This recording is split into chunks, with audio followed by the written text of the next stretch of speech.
तो खैर पाकिस्तान ने टेस्ट मैच भी बचा लिया है और ये आई थिंक पाकिस्तान को एटलीस्ट उसके साथ साथ मुझे लगा, क्योंकि एक स्टेज पे ऐसा लग रहा था कि पाकिस्तान कहीं ना कहीं रिग्रेट कर रहा होगा, बाबर आजम रिग्रेट कर रहे होंगे, स्पेशली जो 2-3 ओवर्स के बाद जब मैच खोलना शुरू किया डेविन कॉनवे और टॉम लेथम ने, वहां पे बाबर आजम के चेहरे पे जो खुशी उस वक्त देखी गई थी जब उन्होंने डिक्लेयर किया था, वो गायब सी होती गई।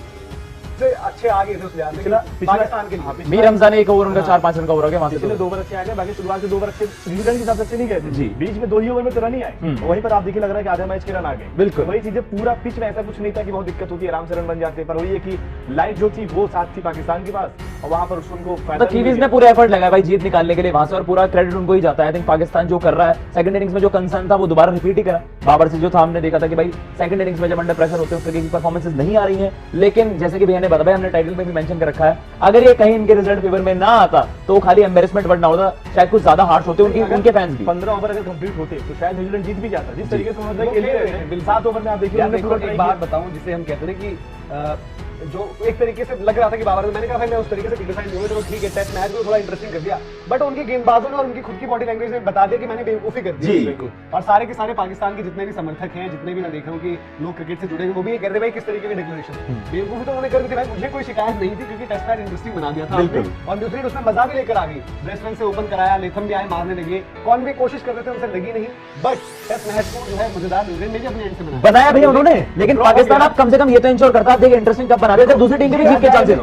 10 विकेट वो ले रहे थे 15 ओवर। जो दबाव बन जाता है, जो साल भर आपने क्रिकेट खेली है, अच्छा, वो ब्रेन फेड मोमेंट आज ऐसी हो गई थी कि आज आपने कहीं ना कहीं से भी कर ये मैच भी हार कर दिखा देते। ड्रॉ में भी डरे आप ही है ना, ड्रॉ में भी आप डर रहे, आपको लग रहा है कि लाइट आ गई, अच्छी बात है, बच गए। सबसे पहली चीज देखो, स्पिनर से वो फास्ट बॉलर्स पर गए इसलिए कि लाइट वाला क्वेश्चन, क्योंकि फास्ट बॉलर्स ऑपरेट नहीं कर सकते अगर लाइट आपकी डाउन रहती है उस टाइम पर, तो चले गए फास्ट बॉलर्स पर, वरना तो उनके लिए अबरार पर ज्यादा बैक कर रहे थे। अगर सलमान से उन्होंने शुरू कर दिया था, वहां पर उन्होंने विकेट आगे तो हमारा काम बन जाएगा, पर वही चीज होगी कि पाकिस्तान की अभी सोच में वो जीत दूर दूर तक नहीं है, वो देख ही नहीं सकते। अगर वो था भी तो थोड़ी बहादुरी दिखा के थोड़ा और जाते, आप नहीं कर पाते, आपकी बेवकूफी साबित नहीं। आपने एक बढ़िया डिसीजन लिया, लेकिन उसमें भी आप 4 ओवर के अंदर पैनिक कर गए, उससे पता चलता है कि आपकी स्टेट ऑफ क्रिकेट है क्या इस वक्त। तो ये है पाकिस्तान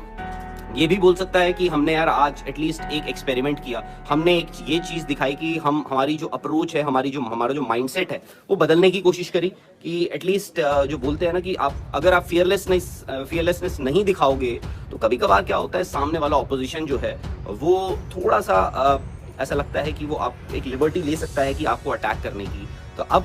आई थिंक इस बोल्ड डिक्लेरेशन से क्या ये हो सकता है कि आपका जो ऑपोजिशन है यू कीप देम गेसिंग कि यार अब इंग्लैंड के साथ है फॉर एग्जांपल, आपको पता नहीं होता है वो कब क्या कर दे, कि वो कब डिक्लेयर कर दे, वो कब रनों के लिए चले जाएं, वो कब शटर, तो खैर आजकल वो डाउन करते नहीं है अपना, बट ये है। तो पाकिस्तान ने एटलीस्ट एक बोल्ड मूव दिखाया था, बट वही कहते हैं कि बहादुरी और बेवकूफी में बहुत छोटा सा अंतर होता है। अगर आज पाकिस्तान की टेस्ट मैच हार जाता, मुझे लगता है कि बहादुरी जो उन्होंने दिखाई, काफी लोग उसको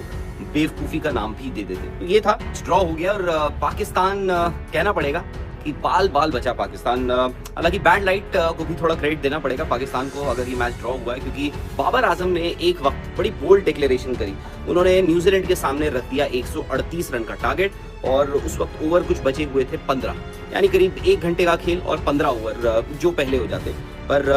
हुआ ऐसा कि सिर्फ 8 ही ओवर हो पाए और जिसमें न्यूजीलैंड ने थोड़ी बहुत अर्जेंसी शुरुआत में दिखाई भी और स्पेशली टॉम लेथम, उनके बैट से बॉल अच्छी कनेक्ट हो रही थी। डेविन कॉनवे वहां थोड़ा सा स्ट्रगल कर रहे थे, 8 ओवर में 61 रन उन्होंने बना दिए थे, यानी बचे कितने थे, करीब 7 ओवर में आपको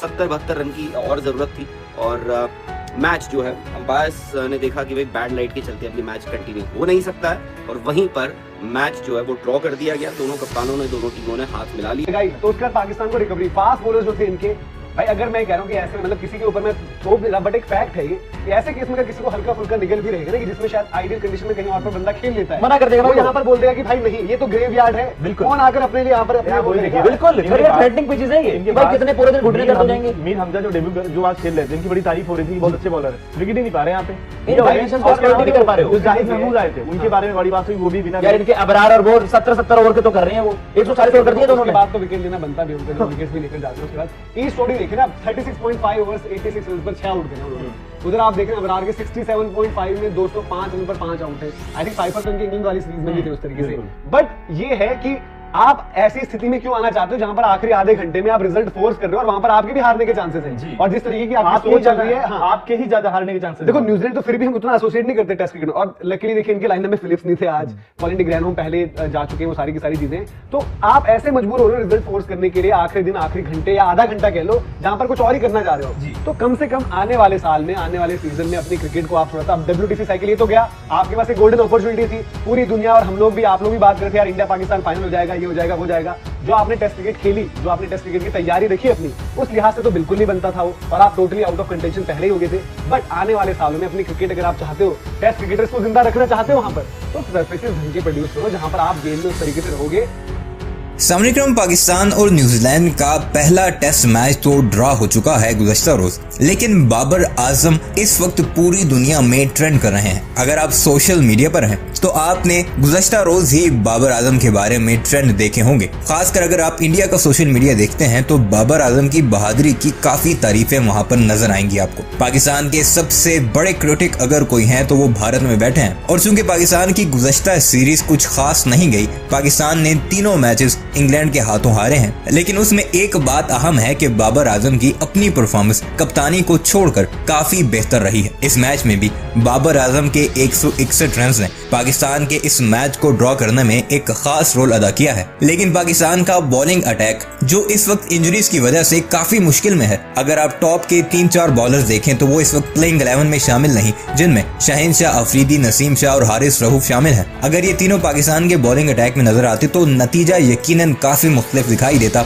इस मैच में भी और गुज़श्ता 3 मैचेस में भी। लेकिन आपको बताते हैं कि गुज़श्ता रोज बाबर आजम क्यों सोशल मीडिया पर और भारत के मीडिया पर ट्रेंड करते रहे, उसकी वजह उनका एक थोड़े टोटल के बाद ही इनिंग्स को डिक्लेयर करना था। बाबर आजम ने इनिंग को 15 ओवर्स पहले डिक्लेयर करके सबको हैरान कर दिया, और इस बात का बरमला इजहार भारत के मीडिया पर भी आपको नजर आएगा, जो आगे चलकर आपको दिखाएंगे। और एक बड़ी जबरदस्त चाल खेली जो कि यकीनन एक बहादुर कप्तान ही खेल सकता है। बाबर आजम को मालूम था कि आखिरी 15 ओवर न्यूजीलैंड को देंगे तो वो या ड्रॉ की तरफ जाएंगे या फिर मैच जीतने की तरफ सफर करेंगे, और इन्हीं दो अतराफ खेलने की वजह से वो जरूर कोई ना कोई गलती करेंगे। लेकिन बाबर आजम के पास भी ऑप्शन जरूर थे, और जिसका इजहार उन्होंने मैच के दौरान भी किया कि पहले चंद ओवर स्पिन बॉलिंग से करवाए गए ताकि मैच का रुख देखा जाए। लेकिन फिर जब न्यूजीलैंड के बैटर्स ने पाकिस्तानी स्पिन बॉलर्स की धुलाई करना शुरू की तो बाबर आजम ने उन्हें हटाकर फौरी तौर पर अपना फास्ट बॉलिंग अटैक यूज किया, जो जाहिर करता था कि बाबर आजम की एक चाल है ताकि वक्त जाया हो